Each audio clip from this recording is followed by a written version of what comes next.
Welcome back to another episode of Alternative Space History. I am your host, So Not the Hero Type, and this is part 1 of 2 of the year 1962.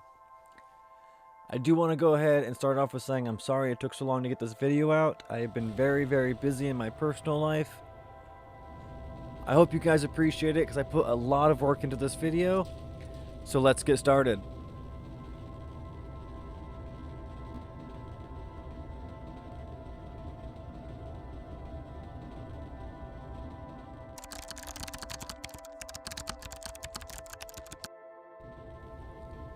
On the 11th of January 1962, we decided to use the Pathfinder Advanced Core to attempt to build a lunar landing module. The Pathfinder program was originally meant for interplanetary exploration, but we wanted to do a few more tests close to home. We also wanted to see what kind of information we could get off the surface of the moon. And now that our Dragon 4 rocket has been tested time and time again, our LR-91 stage has started to ignite more frequently.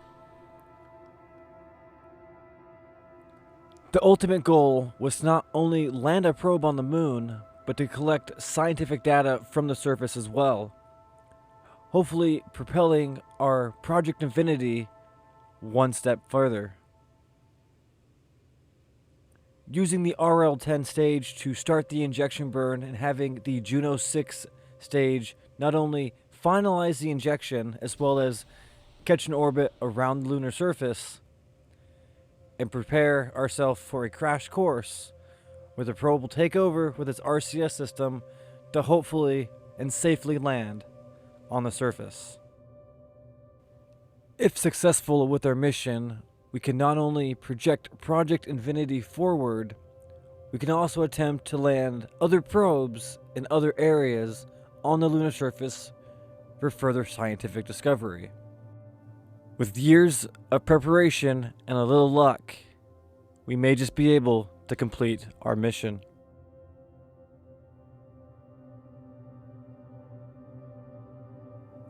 With the successful ignition of the RL-10 stage, we were fast approaching our injection to the moon.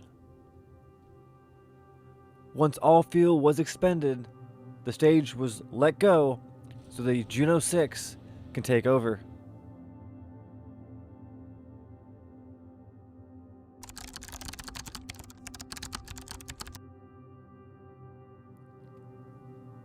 After we managed to get on a good injection course with the moon, we decided to cut the engine on the Juno 6, and now all we had to do was wait the 4 days to make it to the moon.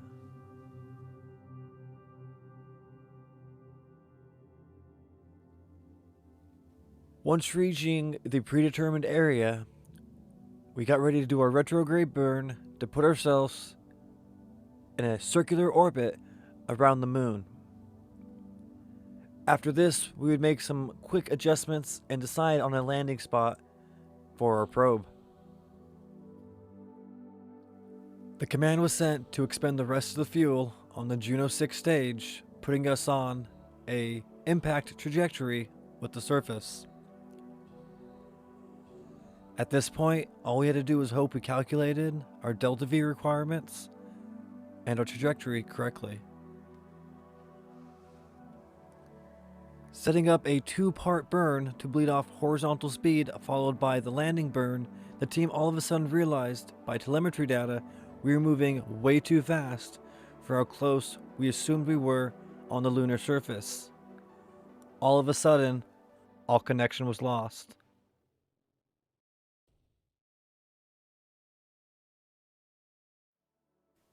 Suddenly, data started pouring in from the probe.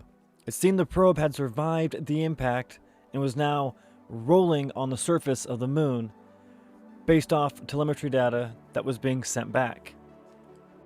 Without knowing the extent of the damage, we couldn't be sure how much of the craft actually survived, but scientific equipment was functioning properly as data started pouring back in to the Space Center.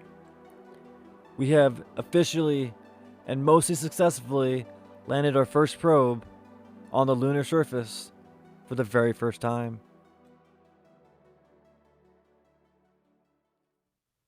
After combing through the data, we realized we had enough information to start researching new materials and next generation capsules to move forward with Project Infinity, to send 2 astronauts into space at the same time.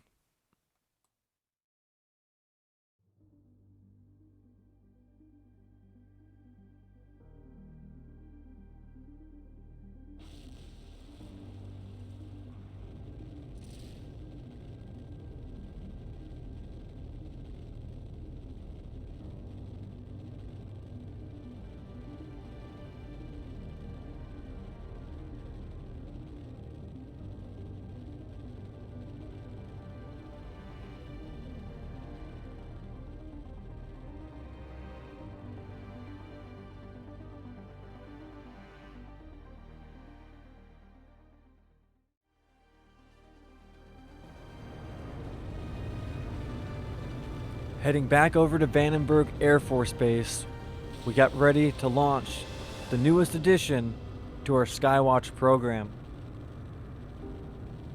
With new and improved solar tech, we figured we could fix the power issue that we had been plagued by since day one. All Skywatch probes would be launched into space using the Otis 1 Advanced, as we had researched and unlocked new engine technology and were able to update and upgrade the main thrusters of said engine.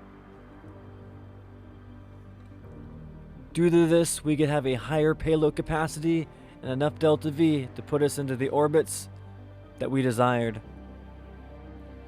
With the successful launch of the Skywatch probe, the solar panels were deployed and the RCS system put us on a proper orientation to have the most visible sunlight we could achieve. The mission seemed to be a complete success until disaster struck. Like in all Skywatch fashion launches, we once again were plagued by some issue, making the mission a failure.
With all these talks of human spaceflight, lunar landings, and interplanetary probes, the team also realized they needed to set up a proper ComSat or satellite network around Earth to help stay with better connection during our missions.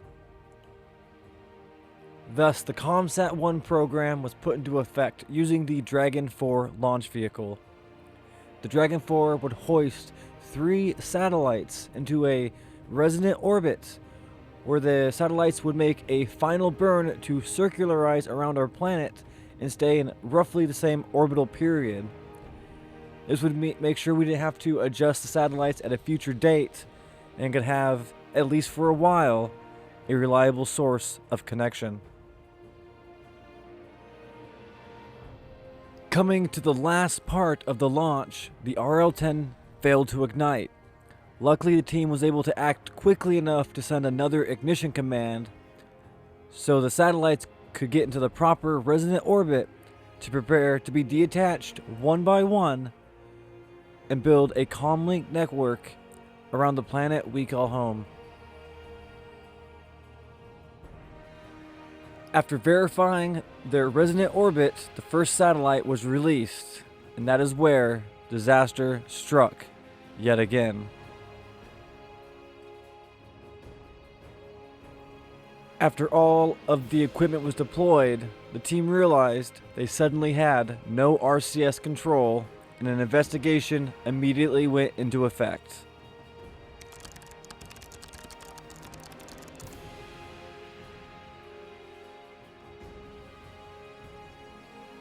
Determined in their efforts, a second satellite was released.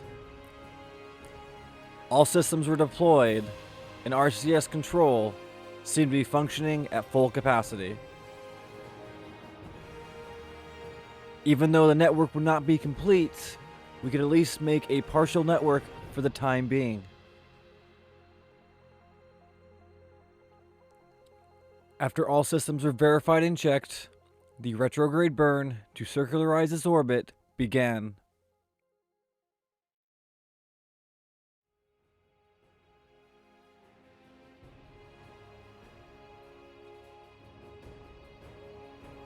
And finally, the last satellite was released.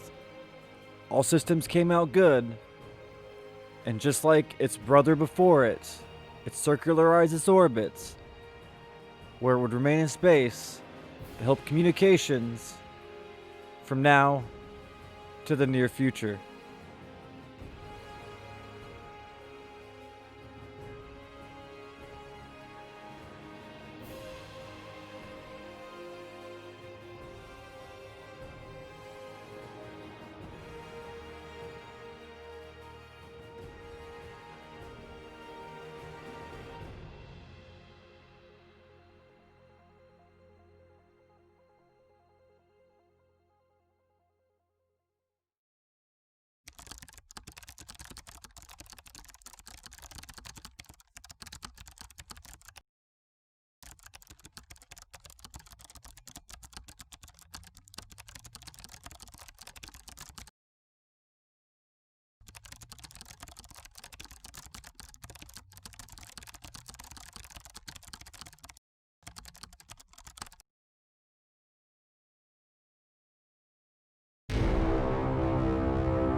What does a man feel when he touches the heavens, moves beyond the confinements of gravity? What does he see? What does he think? And what does he feel? The answers to those questions are now held within our brave pilots who dared to risk life and everything to answer these questions. After much thought, the outreach program and human spaceflight was once again back at New Horizons Space Agency, even if only for the moment. On July 1st, our newest astronaut, pesky Birdie Kerman, was sent into space successfully on the new variation of the outreach rocket using the new and improved Otis 1 Advanced. After achieving orbit, he would detach his maneuvering stage and spend the next 24 hours circling the planet he calls home, experiencing what it feels to float in the heavens above Earth.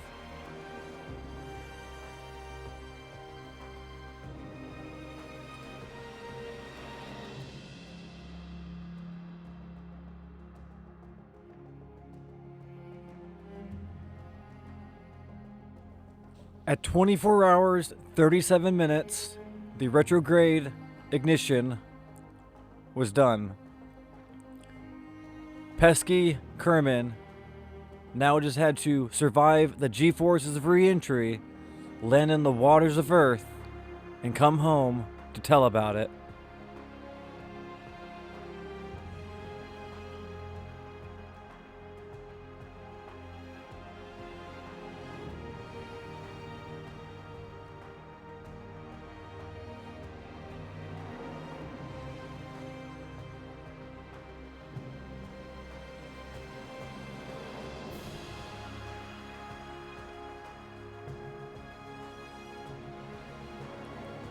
With the successful re-entry, the parachutes were deployed, and pesky, quote-unquote birdie Kerman slowly but safely glided down to the waters of Earth, thus being the 5th and newest member to reach the stars and the heavens above.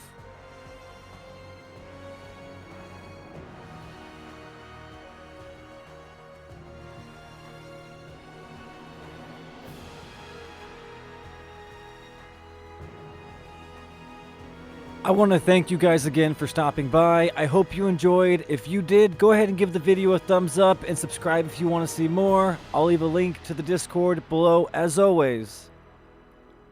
And I hope I see you guys next time for 1962 Part 2.